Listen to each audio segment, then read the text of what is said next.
বানাবো আলু পোস্ত। এইভাবে বানিয়ে নিলে খেতে দারুণ লাগে। দুপুরবেলা গরম গরম ভাতের সাথে খেতে অপূর্ব লাগবে। আর এরকম আলু পোস্ত হলে মাছ মাংসের দরকার হবে না, এই দিয়েই খাওয়াটা খুব তৃপ্তির হবে। তাহলে চলো বন্ধুরা, তোমাদের আলু পোস্তের রেসিপিটা বানিয়ে দেখাই। এখানে 1 কিলো মতো আলু নিয়ে নিয়েছি। যেরকম মিডিয়াম সাইজের আলু নিয়েছি, আলু খোসাটা ছাড়িয়ে আলু ছোটো ছোটো করে কেটে নেবো।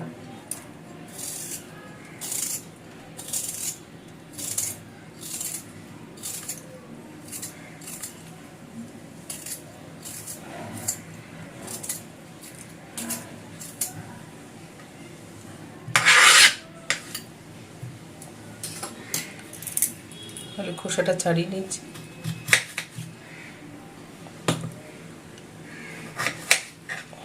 খণ্ড করে ছোট ছোট করে কেটে নেবো আলুগুলো।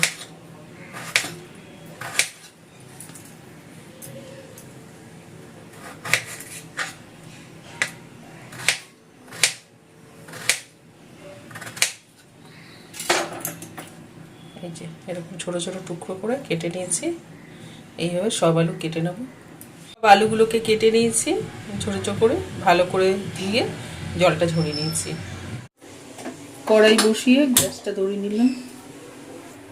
কড়াই ভালো করে গরম করে এর মধ্যে দিয়ে দিলাম 50 গ্রাম মতো সর্ষের তেল।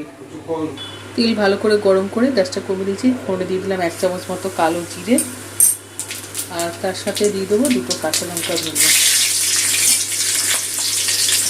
ফোড়নটা একটু তেলের মধ্যে ভেজে নেব।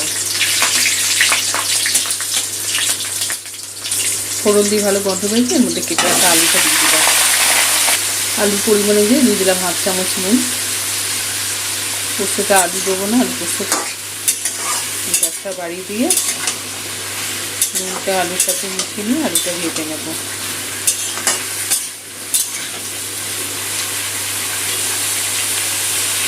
গ্যাসটা লোতে করে ঢাকা দিয়ে আলুটা ভেজে নেব।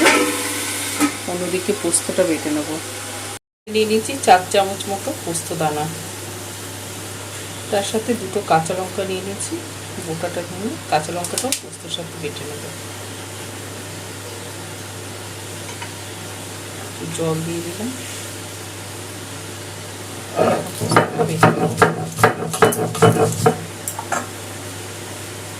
শিলে বাটলে পোস্তটা ভালো করে বাটা হয়।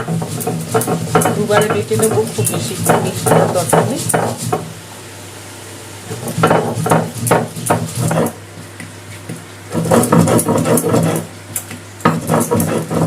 পোস্তটা বাটা হয়ে গেছে।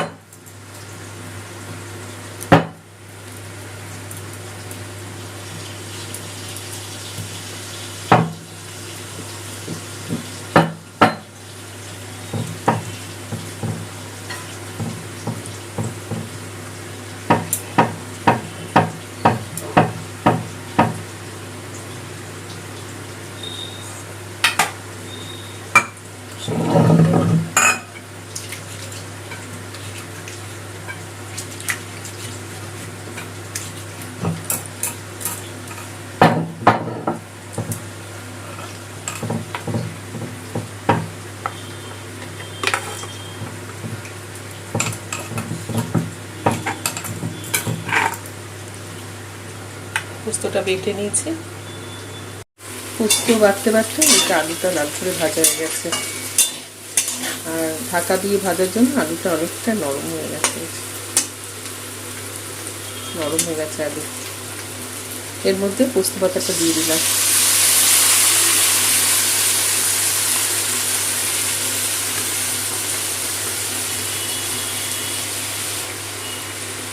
পোস্ত বাটাটা দিয়ে একটু আলুটা ভেজে নেব, তাহলে পোস্তর যে গন্ধ তা ভালো হবে। পোস্তটা একটু ভেজে নেব। গ্যাসটা বাড়িয়ে দিয়েছি। আলুর সাথে পোস্তটা একটু ভাজা ভাজা করে নেব। পোস্তটা একটুখানি আলুর সাথে ভাজা ভাজা করে নিয়েছি। এর মধ্যে যে শিলমেট মশলা ধোয়ার জলটা দিয়ে দিলাম, 1/2 বাটি মতো দিয়ে দিলাম। মশলা ধোয়ার জলটা দিয়ে একটু মিশিয়ে নেব।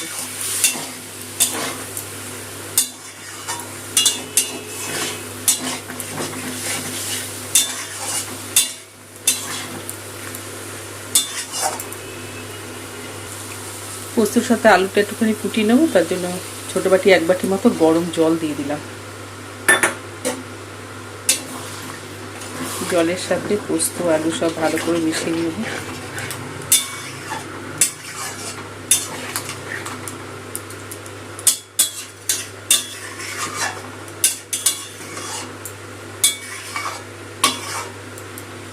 মিশিয়ে নিয়েছি। আলু তো সিদ্ধ হয়ে গেছে, ভাজতে ভাজতে অল্প একটু বাকি আছে।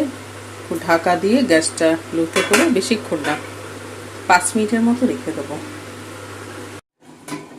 7 মিনিট মতো ঢাকা দিয়ে রেখেছিলাম, ঢাকাটা খুলে নিলাম। পোস্তর সাথে আলুটা ভালো করে মজে গেছে, সিদ্ধ হয়ে গেছে আলুটা ভালো করে। আলু পোস্তটা হয়ে এসছে। পোস্ত একটু মিষ্টি মিষ্টি ভালো লাগে, তাই 1/2 চামচ মতো চিনি দিয়ে দিলাম।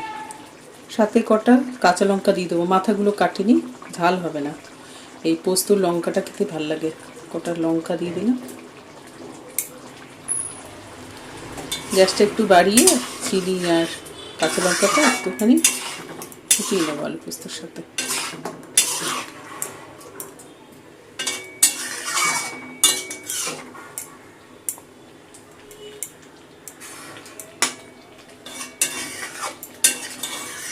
জলটা অনেকটা টেনে গেছে, ঘন হয়ে গেছে। একটু 1 মিনিটের মতো ফুটিয়ে নিয়েছি, চিনিটা গলে গেছে। ওপর থেকে একটুখানি কাঁচা সর্ষের তেল দিয়ে দেবো। পোস্তের মধ্যে একটু কাঁচা সর্ষের তেল ভালো লাগে। দিয়ে গ্যাসটা বন্ধ করে দিলাম। আলু পোস্তটা হয়ে গেছে। বন্ধুরা, তোমরাও বাড়িতে এইভাবে আলু পোস্ত বানিয়ে খেও, দুপুরে গরম গরম ভাতের সাথে দারুণ লাগবে। বানিয়ে খেও আর কমেন্ট করে জানিও রেসিপিটা তোমাদের কেমন লাগলো। ভালো লাগলে অবশ্যই বন্ধুরা একটু লাইক দিও, আর চ্যানেলটা সাবস্ক্রাইব আর ফলো করার অনুরোধ রইল। আজ এই পর্যন্ত বন্ধুরা, আবার চলে আসবো তোমাদের জন্য নতুন কোনো রেসিপি নিয়ে। সবাই ভালো থাকবে, ধন্যবাদ।